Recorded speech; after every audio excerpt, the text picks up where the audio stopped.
Imagine a place where the sun has never shone, where light is a myth, and the very ground beneath your feet can explode with superheated, toxic chemicals. Picture an environment where the pressure could crush a submarine, where temperatures swing from boiling hot to freezing cold in mere inches, and where the air you breathe, if you could even breathe, would kill you instantly. This isn't some alien planet from a sci-fi nightmare. This is a real place, right here on Earth, thousands of feet beneath the ocean's surface. And in this impossible realm, life doesn't just cling on, it thrives. But if you were born one of these creatures, living among the hydrothermal vents, your existence would be an endless, impossible struggle for survival, a constant battle against odds that would shatter any other living thing on our planet. This is why, more than almost any other creature on Earth, it truly sucks to be born a deep-sea hydrothermal vent animal.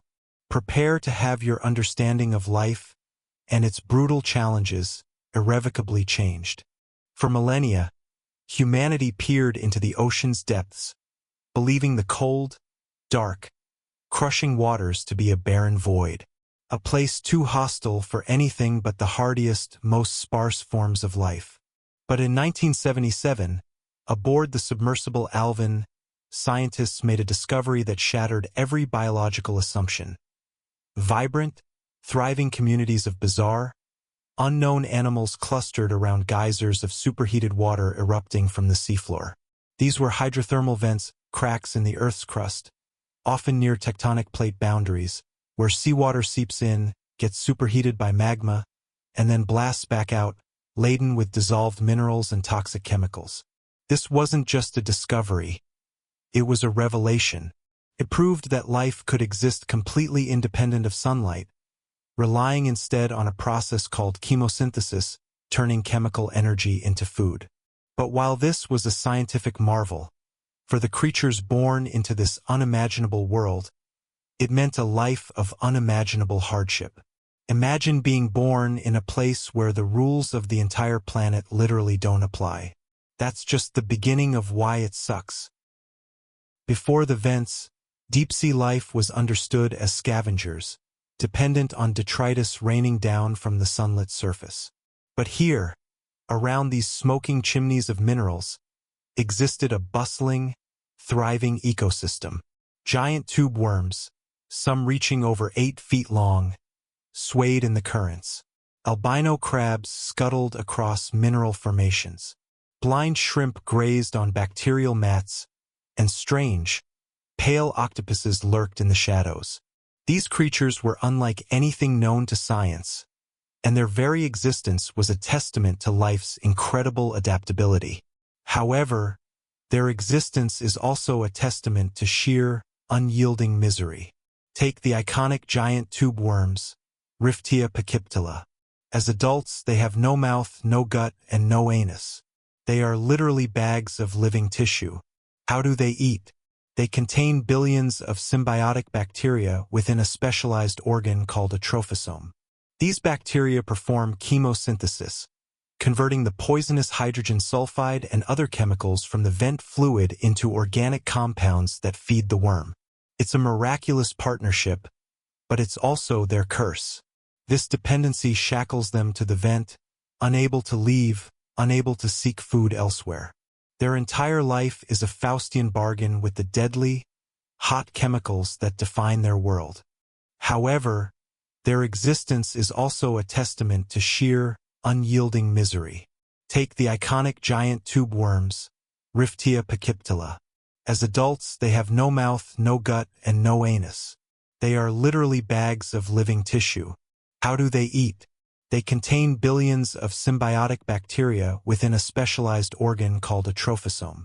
These bacteria perform chemosynthesis, converting the poisonous hydrogen sulfide and other chemicals from the vent fluid into organic compounds that feed the worm. It's a miraculous partnership, but it's also their curse. This dependency shackles them to the vent, unable to leave, unable to seek food elsewhere. Their entire life is a Faustian bargain with the deadly, hot chemicals that define their world. Now, Let's get into the nitty-gritty of why being a deep-sea hydrothermal vent animal truly, profoundly sucks. First, the crushing pressure. These vents exist at depths often ranging from 6,000 to over 13,000 feet, about 2 to 4 kilometers. At these depths, the pressure can be over 400 times greater than at the surface. Imagine having the weight of 50 jumbo jets stacked on your head, or hundreds of elephants pressing down on you constantly. Most surface animals, including humans, would be instantly squashed into oblivion, their bones shattered, their lungs collapsed. Vent animals don't have air pockets to implode, and their bodies are designed to equalize internal and external pressure. But this immense force is still a constant, unforgiving presence. It makes movement arduous, limits their size, and means any deviation from their pressurized equilibrium is catastrophic. It's a constant, invisible vice. Second, the extreme temperature gradients. These vents spew water as hot as 750 degrees Fahrenheit, 400 degrees Celsius, hot enough to melt lead. Yet, just inches away, the surrounding deep-sea water hovers at a near-freezing 35 to 40 degrees Fahrenheit, 2 to 4 degrees Celsius. These animals live on a knife edge. They must position themselves precisely in a tiny, fragile Goldilocks zone, where the scalding vent fluid mixes with the frigid ocean water to create a habitable, lukewarm environment. A shift of a few inches, a strong current, or a miscalculation in movement, and they could be cooked alive, flash-frozen, or subjected to thermal shock that instantly kills them. Their home is a biological tightrope walk over a deadly thermal abyss. Third, living on poison. As mentioned, their entire ecosystem is fueled by chemicals that are acutely toxic to almost all other life forms. Hydrogen sulfide, methane, heavy metals like iron and copper, these are metabolic building blocks for them. But for us, they're lethal poisons. These animals have evolved incredible, complex detoxification systems, or, like the tube worms, rely on bacteria to handle the toxins. But this means their bodies are constantly working overtime, metabolizing dangerous compounds just to survive. It's like living in a factory that produces your food but also spews out deadly waste that your body must constantly fight off. Their sustenance is their struggle. And fourth, perpetual darkness. No sunlight means no visual cues, no colors, no broad awareness of their surroundings. Their world is a sensory deprivation tank.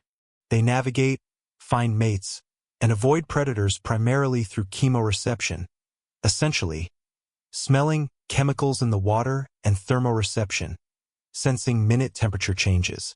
This limited perception makes finding resources incredibly difficult, and dangers can lurk just out of their immediate sensory range.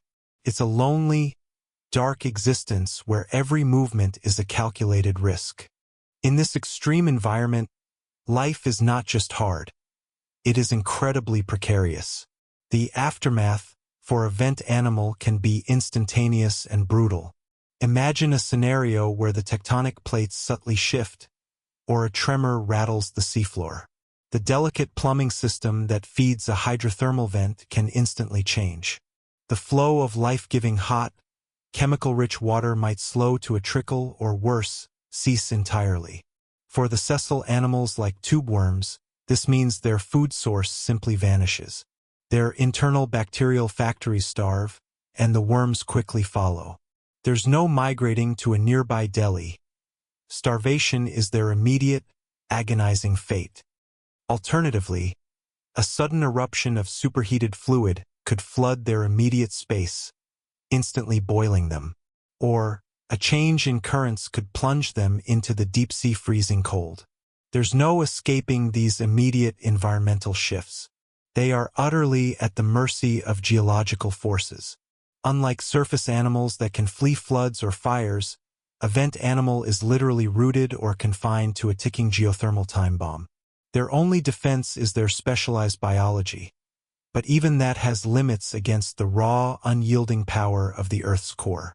Every moment is a roll of the dice in a game with unimaginable stakes.